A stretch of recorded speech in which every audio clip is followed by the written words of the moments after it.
ललितपुर के कोतवाली की बात करें, जहां पर 9 माह पूरे करने के बाद संतोष सिंह की विदाई हुई है, और वहीं पर बार के थाना इंचार्ज हरिश्चंद जहां पर कोतवाली प्रभारी नियुक्त हुए हैं। आइए हम आपको बता दें कि 9 माह पूरे होने के बाद संतोष सिंह का कैसा कार्यकाल रहा। हमारे साथ पत्रकार बंधु हैं, उनसे भी जानते हैं क्या है उनका कहना। 9 माह में संतोष सिंह ने कौन सी उपलब्धि अर्जित की है। धन्यवाद विकास जी। आज ललितपुर शहर को नए कोतवाल मिले हैं। हरिश्चंद्र जी जो हैं वो अब यहाँ पर अपनी जिम्मेदारी, हरिशंकर जी जो हैं अपनी जिम्मेदारी संभालेंगे, और संतोष जी की अभी हम सभी ने विदाई की है। संतोष जी का कार्यकाल बढ़िया रहा। ललितपुर पुलिस के जो शहर कोतवाली की पुलिस थी उसके कामकाज से हम लोग काफ़ी संतुष्ट रहे। तमाम प्रेस कॉन्फ्रेंस हैं ललितपुर कोतवाली ने कराई, तमाम केसों के अनावरण किए, और प्रयास रहे कि मिला जुला बना रहा माहौल। गश्त भी टाइम से होता था, जो यहाँ फरियादी आते थे उन्हें भी ज़्यादा परेशान इस तरीके से नहीं किया गया। एक अच्छा उनका कार्यकाल रहा है।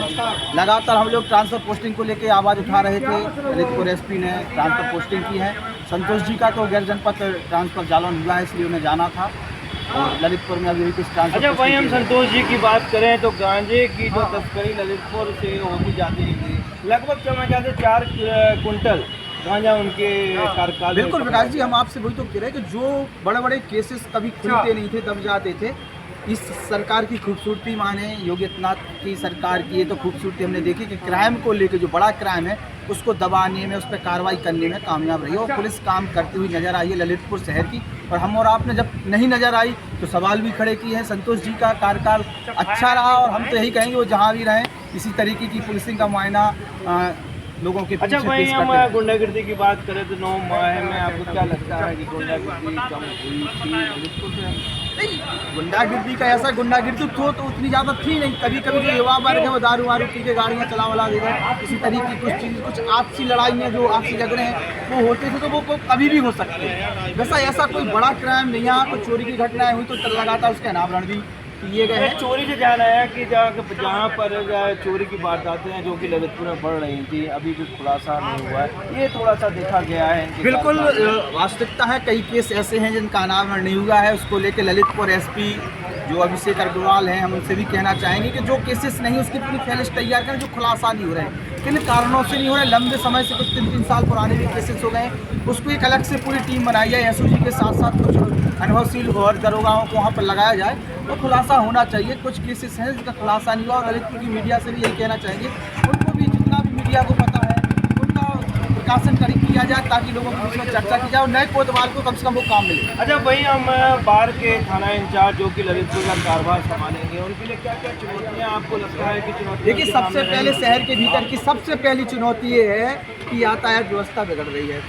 वह साथ साथ शहर कोतवाली की पुलिस को यातायात पुलिस के साथ समावेश करके काम करने की आवश्यकता है। दूसरी चीज़, समय पर जो गश्त की प्रक्रिया है या रात में जो पुलिसिंग का घूमने का है वो होना चाहिए। फिर हमारे जागरूक पत्रकार हैं, जैसे अपने सुमन जी हैं, और भी पत्रकार साथी कुंदन जी हैं, रात्रि में वो जाके 1-2 बजे देखते हैं, तो उससे कहीं ना कहीं हम और आप लगे रहते हैं ताकि पुलिस जागती रहे, और जो माफिया हैं या जो चोरी करने वाले लोग हैं रात में, कम से कम उन्हें डरना है।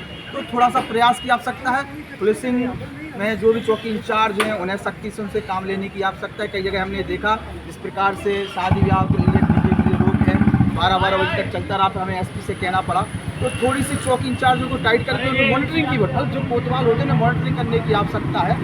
ऐसा नहीं कि संतोष जी ने मॉनिटरिंग की, लेकिन और बेहतरीन कर सकने के लिए इनके पास विकल्प है। तो आपका कहने का मतलब है जो नए जो प्रभारी आए हुए हैं इनके पास जो चौकी हैं, चौकियों को टाइट बिल्कुल, चौकियों में जो चौकी इंचार्ज वह काफ़ी समय से पोस्टेड हैं, उनको लिए भी हमने कहा कि ट्रांसफ़र पोस्टिंग हो, और हम तो चाहेंगे, हम बाकायदा लिस्ट बना के देंगे कि जिनके 6 महीने से ऊपर जिस चौकी में हो गए हैं उन्हें क्यों नहीं हटाया जा रहा है। अगर वो काम नहीं कर रहे हैं तो उन सब पर चर्चा होगी।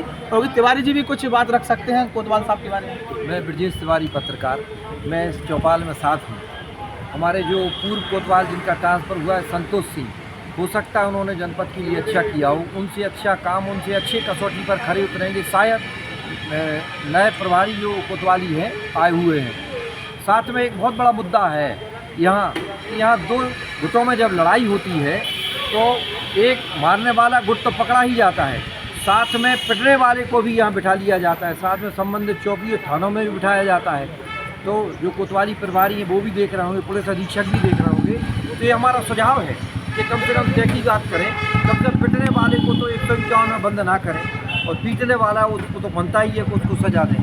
बस मैं पहली मुलाकात में तो ये कहना चाहूँगा। ब्रजेश तिवारी, ललित ज्योति लाइव न्यूज़ से। चलिए, बहुत बहुत धन्यवाद। यह था पूरा माहौल कोतवाली का, जहां पर बार के थाना इंचार्ज हरीश शंकर चंद, जहां पर चुनौतियां पूर्ण रहेंगी और ललितपुर की घटनाएं जहां पर चोरियां का खुलासा है, यह भी उनके लिए एक बड़ी चुनौती होगी। ललितपुर से विकास सोनी, सी न्यूज़ भारत।